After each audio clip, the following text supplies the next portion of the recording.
नमस्कार मित्रों, मैं राम मोहन उपाध्याय अपने YouTube चैनल वेदिका उपाध्याय में आपका हार्दिक स्वागत करता हूं। मित्रों, आज की इस वीडियो में हम लोग पर्यावरण विज्ञान से संबंधित ऐसे प्रश्नों के संबंध में चर्चा करेंगे जो आगामी परीक्षाओं के दृष्टि से काफ़ी महत्वपूर्ण हैं।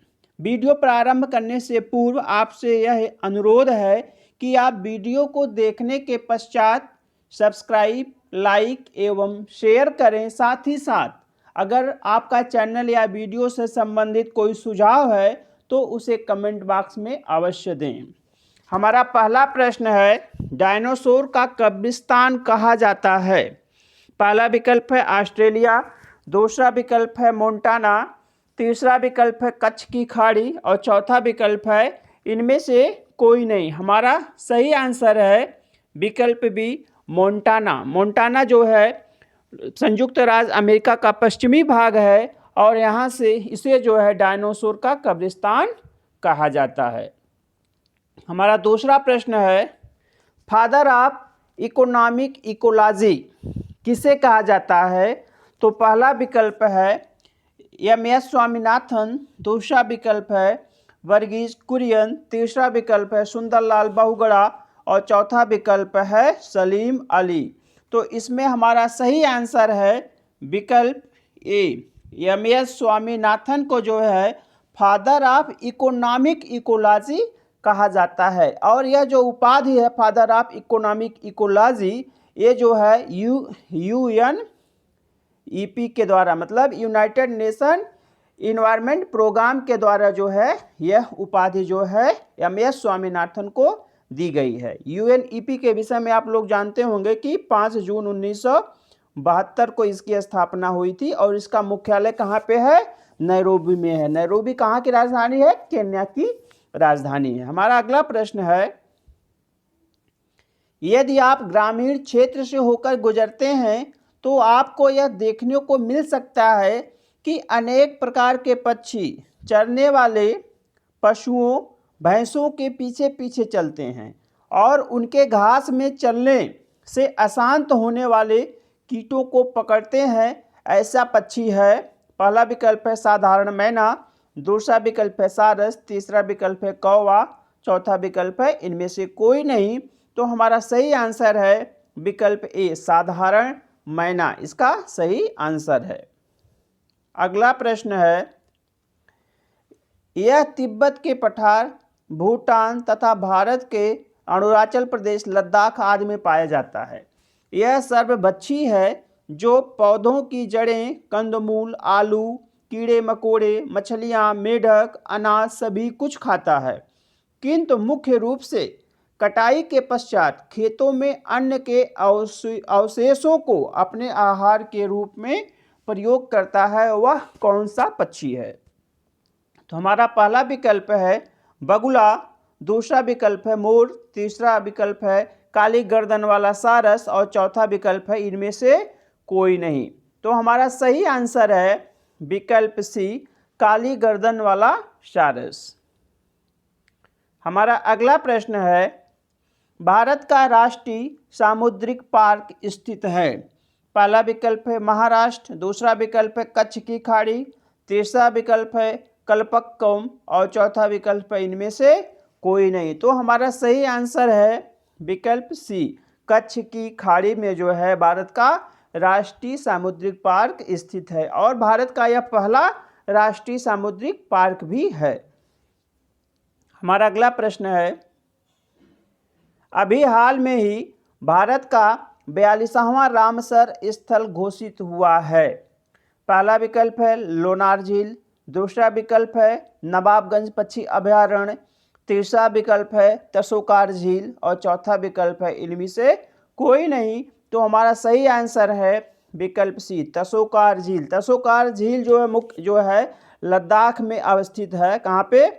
लद्दाख में अवस्थित है और अभी इसे जो है भारत का 42वां रामसर स्थल घोषित किया गया है और यह प्रवासी पक्षियों के लिए प्रसिद्ध है। यहाँ पे प्रवासी पक्षी बहुतायत मात्रा में आते रहते हैं।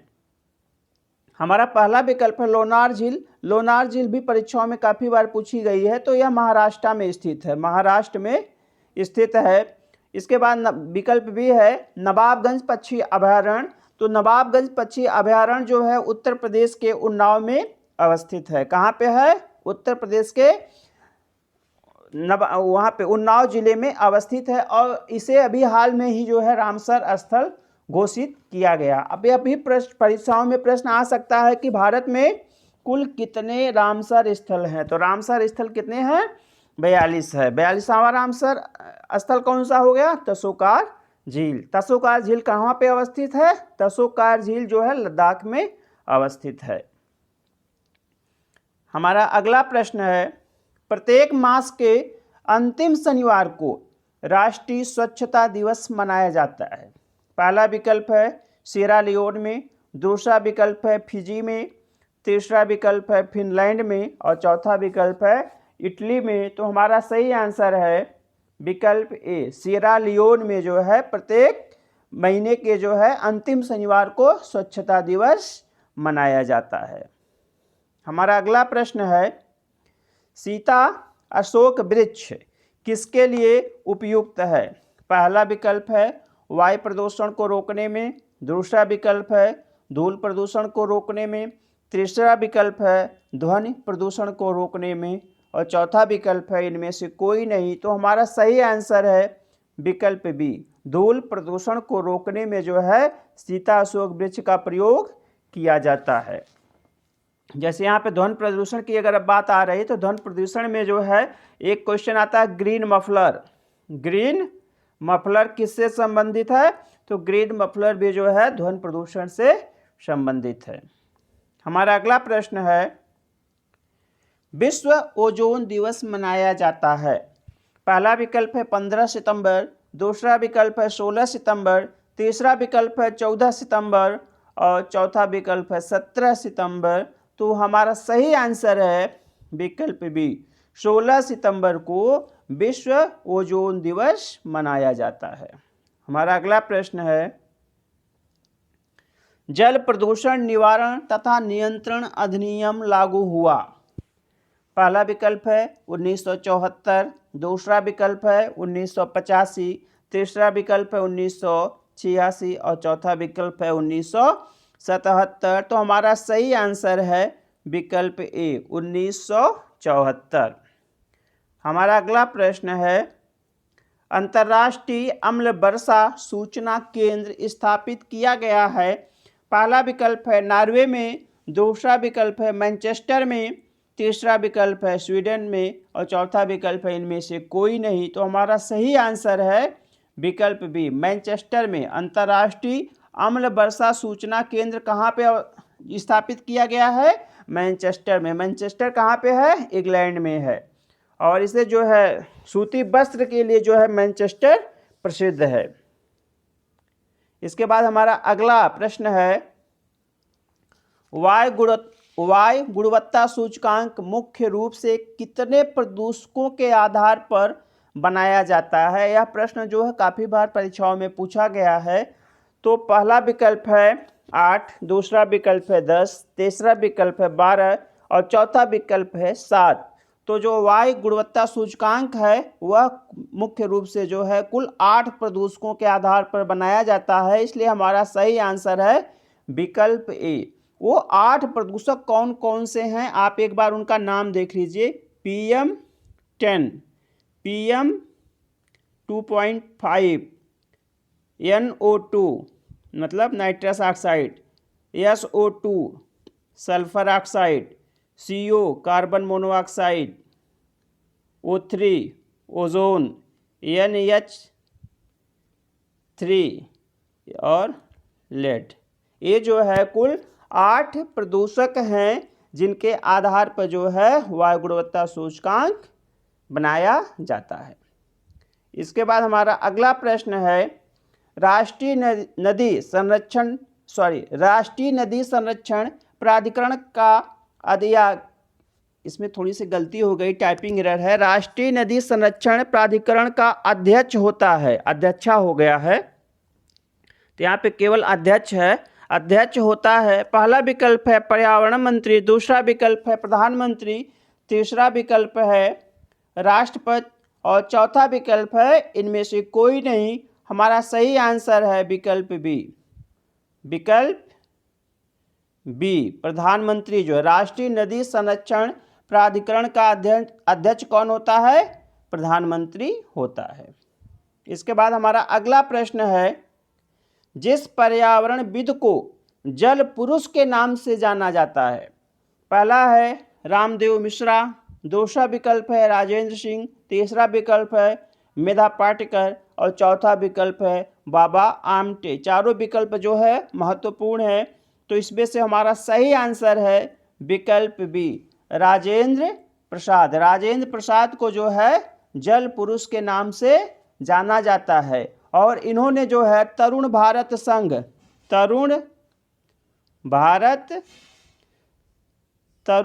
संघ नाम का जो है एक एनजीओ भी बनाया है और वह उसके चेयरमैन हैं। इन्हें जो है मैग्से पुरस्कार से सम्मानित किया जा चुका है। इसके बाद जो है विकल्प ए है रामदेव मिश्रा। रामदेव मिश्रा को जो है भारतीय पारिस्थितिकी जो है का पिता कहा जाता है। भारतीय पारिस्थितिकी का पिता कहा जाता है, रामदेव मिश्रा को कहा जाता है। इसके बाद जो मेधा पाटकर का नाम हम लोगों ने सुना है, मेधा पाटकर जो है नर्मदा बचाओ आंदोलन से संबंधित हैं और यह एक जो है पर्यावरणविद और सामाजिक कार्यकर्ता हैं। कार्यकर्ता क्या है? कार्यकर्ती हैं।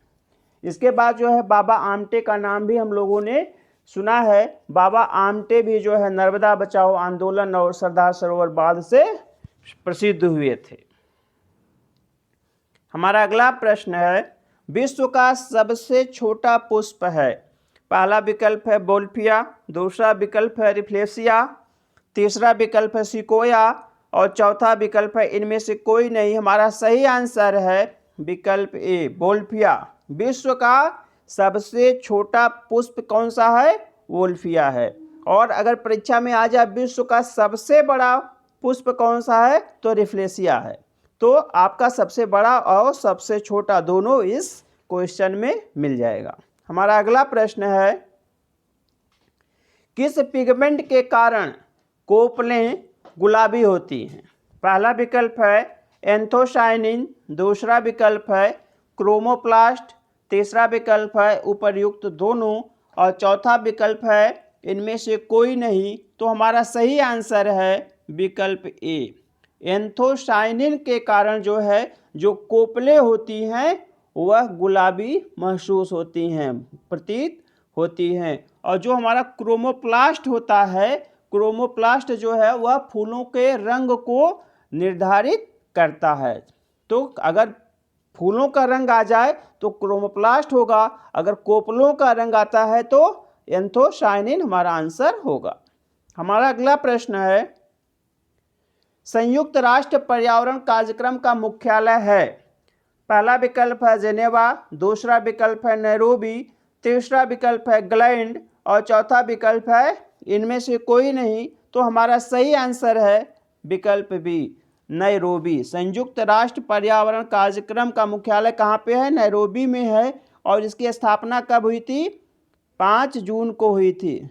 5 जून 1972 को इस संस्था की स्थापना हुई थी। इसी कारण जो है भारत में 5 जून को जो है 5 जून को क्या मनाया जाता है? पर्यावरण दिवस मनाया जाता है। वो वैश्विक परिप्रेक्ष्य में होता है। इसके बाद हमारा अगला प्रश्न है, विश्व वन्य जीव कोष की स्थापना हुई थी?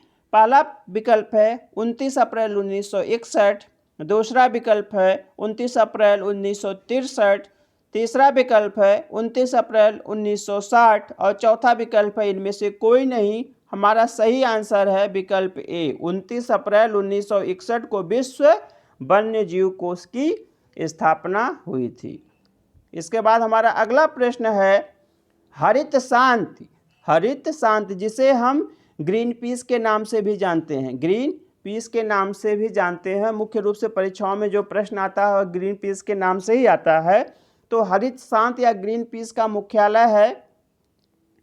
पहला विकल्प है न्यूयॉर्क, दूसरा विकल्प है एम्स्टर्डम, तीसरा विकल्प है जेनेवा, चौथा विकल्प है इनमें से कोई नहीं। तो हमारा सही आंसर है विकल्प बी, एम्स्टर्डम। एम्स्टर्डम में जो है ग्रीन पीस का मुख्यालय है। इसके बाद हमारा अगला प्रश्न है, रामसर स्थल अवस्थित है। पहला विकल्प है इराक, दूसरा विकल्प है भारत, तीसरा विकल्प है ईरान, चौथा विकल्प है केन्या। तो हमारा सही आंसर है विकल्प सी, ईरान। रामसर कहाँ पे अवस्थित है?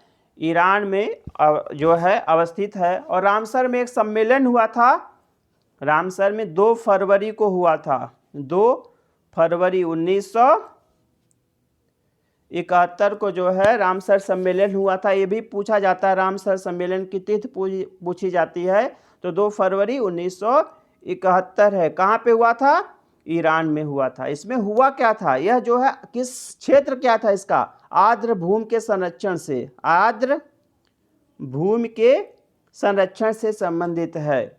और ये प्रश्न आता है परीक्षा में, आर्द्र भूमि दिवस कब मनाया जाता है? आर्द्र भूमि दिवस कब मनाया जाता है? तो 2 फरवरी को आर्द्र भूमि दिवस मनाया जाता है। तो हमारा सही आंसर है विकल्प सी, ईरान। रामसर कहाँ पे अवस्थित है? ईरान में अवस्थित है।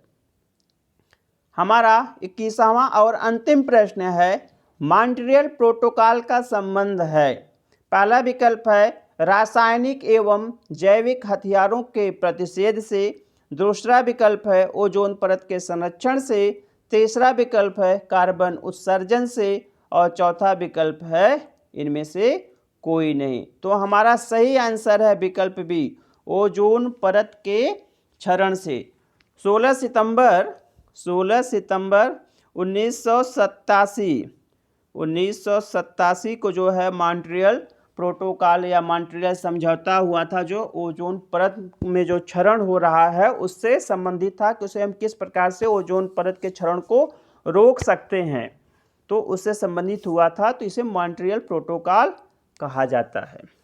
तो मित्रों, आज की वीडियो में मैंने कुल 21 प्रश्नों को रखा था और यह उम्मीद करता हूं कि ये प्रश्न जो है आप लोगों की आगामी परीक्षाओं में आपके लिए जो है महत्वपूर्ण होंगे। आप लोगों को बहुत बहुत धन्यवाद। नमस्कार।